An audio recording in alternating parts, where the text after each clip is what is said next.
All right, this is Common Tone Diminished 7. We're here on page 429, and this is in chapter 24 in your textbook, or 428, 429, that is. So this is the second part of chapter 24. Let's talk a little bit about the common tone diminished seventh. And that's just what it is. It is a diminished seventh that shares a common tone with the chord that is following it or sometimes preceding it as well. So let's talk a little bit about this chord and its functionality. So first we're looking at the A sharp, fully diminished 7 to a G. So that sound is this. And let me give you actually a little bit more of a clearer sound. If I was to play C major triad, that would be a really good example of a fully diminished 7 chord, a common tone fully diminished 7 chord. Now, this chord, as you can see right here, A sharp in particular, or G, or A sharp, fully diminished 7. If we look at this, A sharp, the leading tone of A sharp would be what? Let's think about it. It would be B, right? And so you're probably asking yourself, well, why isn't this going to a B, some sort of B chord? Or even imagine that any of these could be a leading tone, D or F natural or A flat. We're not going to any of these chords in root position in either a minor or major key. In fact, we're going to a G chord. So in this chord, we essentially have no leading tone, right? And really, this chord is not serving to tonicize.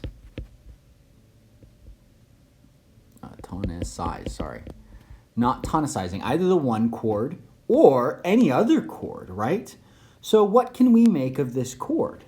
Well, a common tone diminished seventh, as they're written here, common tone diminished seventh, is merely an embellishing harmony, right? It has no function. No function. So we normally think of 7 fully diminished 7 chords as dominant chords, right, or having a dominant function. But here, we don't have a 7 fully diminished 7 chord. We merely have a fully diminished 7 chord of quality that has a common tone with whatever it's following it, or could be preceding it too. Right? So they're merely used to decorate or to embellish. That's why most of the time you see common tone diminished 7 written like this, CT diminished 7. It is never written as 7 fully diminished 7 because it's not a functioning harmony. Remember, we use Roman numerals to show function, right? So notice, no leading tones to G, right? But the main thing that we have in common between these chords is the common tone, thus common tone diminished 7, right? Okay, so how do we see these manifest in some of the music we look at? And you can read about this in a little bit more detail too. Let me give you a couple examples before we move on.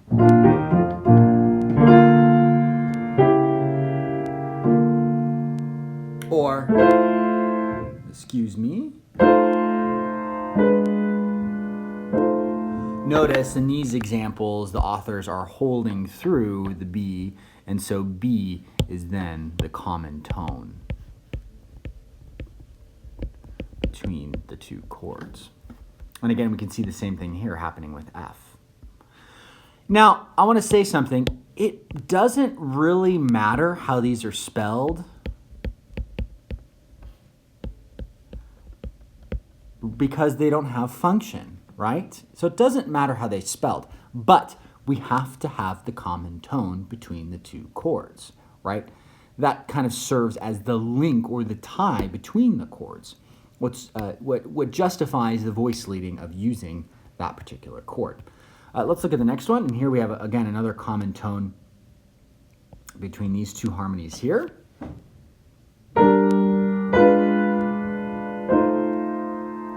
And this is kind of funny because it is sliding up, but again, we're not tonicizing 5 in this case. We have no E natural in this chord. All of these notes are going up by a half step, right? Sliding upward to this note. We probably could describe a common tone diminished 7 as just a bunch of chromatic neighbors or passing tones.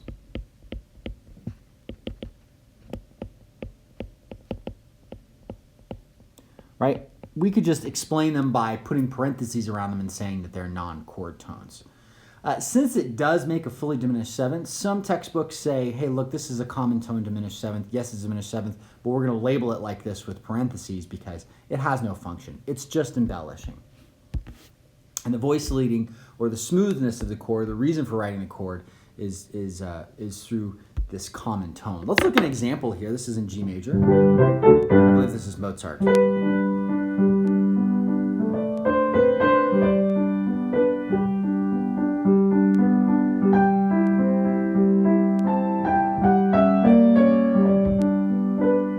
Notice what's highlighted. Here's the textual reduction.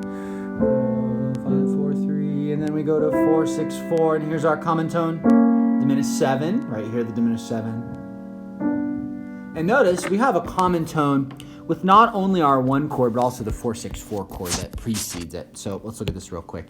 Here's the common tone, G, G, G, all the way into our next chord. Again, it's not tonicized in G. It's not the 7 of G. We don't see a leading tone there. It doesn't have a dominant function, right? It's just an embellishing harmony, right? And so as I said before, we could even just consider these little neighbor tones or passing tones, one to D and one to B right here. So we don't even have to analyze it as a common tone diminished seventh. We could just explain the occurrence of these notes as non-chord tones. Here's another one. This is from Clara Schumann, I believe.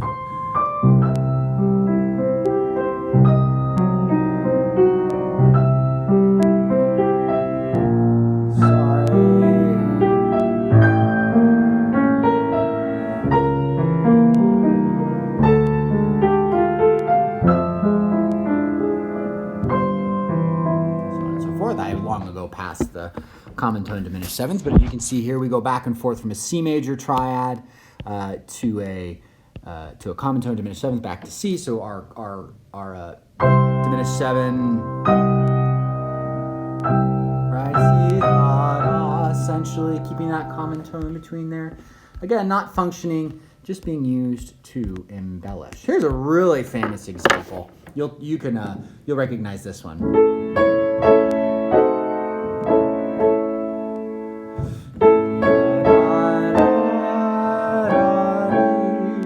And so, again, common tone diminished 7 here. That's what Tchaikovsky's using in the Nutcracker. Our common tone here is A, and you can see how that's held through on these. And it works quite nicely. The A kind of travels up here in that voice. A stays the same in the bottom voice there all the way through. So common tone diminished 7. That's a great example of that. And then, of course, there's a couple more here which you could listen to on your own as well. This is a really famous one from Brahms Symphony No. 3. If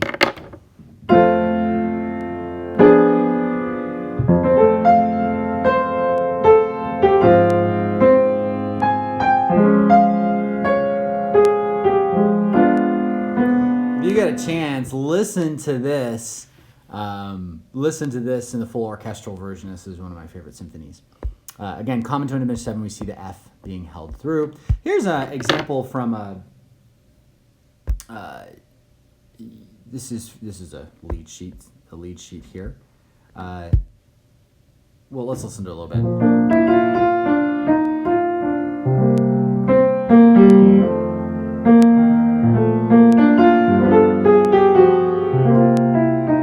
Here's an F7 with a flat 9. See if I can. There it is.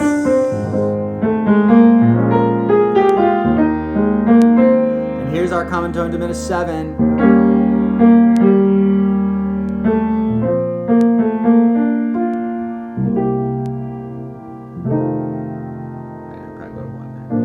Something like that.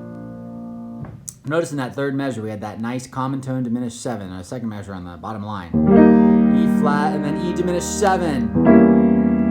The common tone between these is our B flat in the two chords. Our B flat and G actually are kept in common. So some common tones between those two chords. Kind of a nice sound there. And then you can listen to the Joplin versions and the Fanny Mendelssohn examples here as well. Let's talk a little bit about how you might part write this.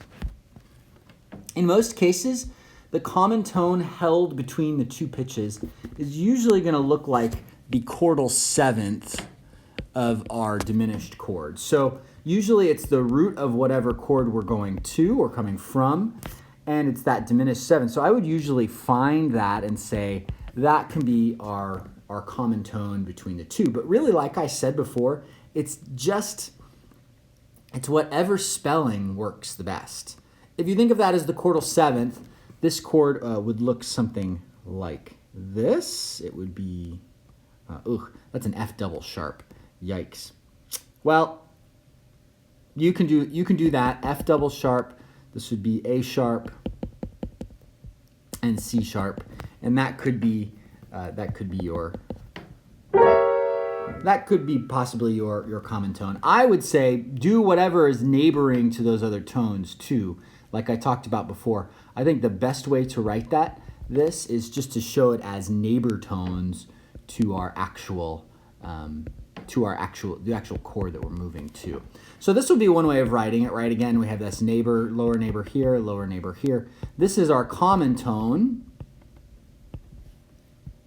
And then we can just step down for this one. So this sounds like, notice the E is being kept in common. So again, the technique would be to use our common tone. Our common tone is the chordal 7th in our common tone diminished 7th chord. And then we want to keep that in common with whatever the root is of our following chord. So in this case, it's a 1/6 chord, excuse me. Or you can just take the technique where you're neighboring all of the other notes to build a fully diminished 7 chord. And that really could look like whatever you want it to look like, right? The notes really don't matter in this case. It's just an embellishing harmony. Let's use that same technique here. So what's the root of our chord here? This is B major. And so here's the root of our chord, and we want to keep this in common. So this is the root, and so this will serve as the chordal 7th of our chord. And so we can write that off here. If this is F sharp, we want to go a minor third down. So that's going to be all right. So again, we're going to get a kind of a weird chord here. G double sharp, B sharp, and D sharp.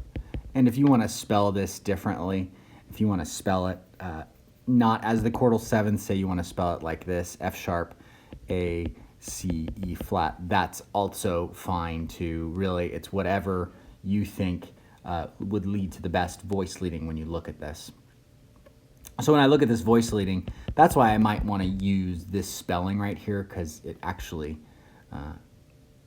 in my mind, this kind of works the best. And this is G double sharp here, neighboring that. And then, of course, above this, we would have, we're left with one pitch here, and that would be my B sharp here. And you can see all of these slide upward to this note, right? And so that lower neighbor, that lower chromatic neighbor, looks best on the page. And again, I could just go through this and do all of those lower neighbors, right? And I could get the same chord here. This is a 5/4-2 chord. So it sounds like this. Again,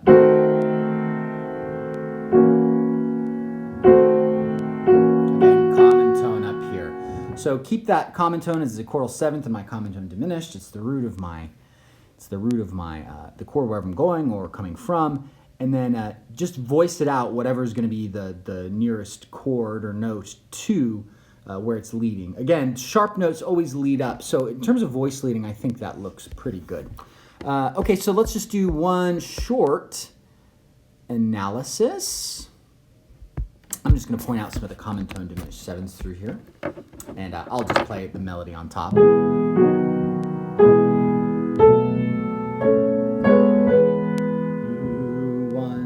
2.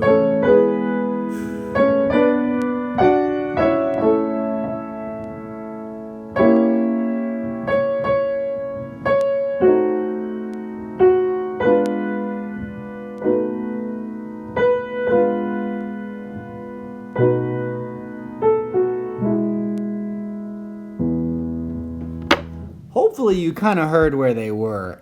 You can see right here that these, in this one, we have the common tone up there or the common tone down here, wherever you want to see it. In between these are 5, 4, 2 chords, and this is a 5, 7 chord over here. But these I would describe as common tone diminished sevenths. Again, they don't have any function. They're not working to tonicize 5. They're actually just embellishing 5. Common tone diminished sevenths there. Let's look at one more example. This is a Beethoven symphony.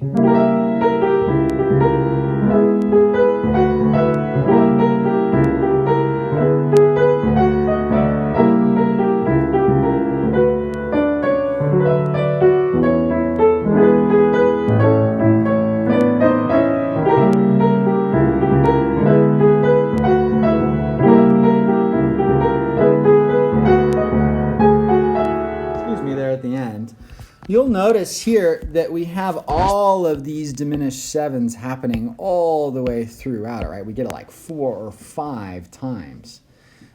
This does modulate, I think, at the end, but we're not going to touch on that right now. Are these leading to this chord? In a sense, the C is leading to the D. You might argue that this is, in fact, a 7 fully diminished 7 of D, but I don't think that's the way it's functioning, in fact. I think, in fact, here, let me go back and take out all these silly circles so we can free up some space here. This is actually a 5-4-2 chord, but so to tonicize D would be to tonicize the chordal 7th. That doesn't make a lot of sense to me. What makes more sense to me is that these E's all the way throughout here are all kept in common, right? Until about there. The same thing happens down here. All of the E's are kept in common. This E is kind of serving as a pedal tone, right? And so this chord right here is not tonicizing 5 in any way, right? There's no D sharp in it. There's no leading tone to tell us that. So again, this is what I would describe as a common tone diminished 7. Just embellishing or strengthening in some ways our 5-4-2 chords. And we see it down here again, common tone diminished 7. 5-4-2, and then we finally get some relief down below in the next line, but I won't show that to you. This again is a common tone diminished 7th. So this is some of the uses of it, and this is how you might go about looking at it, analyzing it. I think there's a couple more examples in here if you do want to do them. That's all for common tone diminished 7ths. Let me know if you have any questions.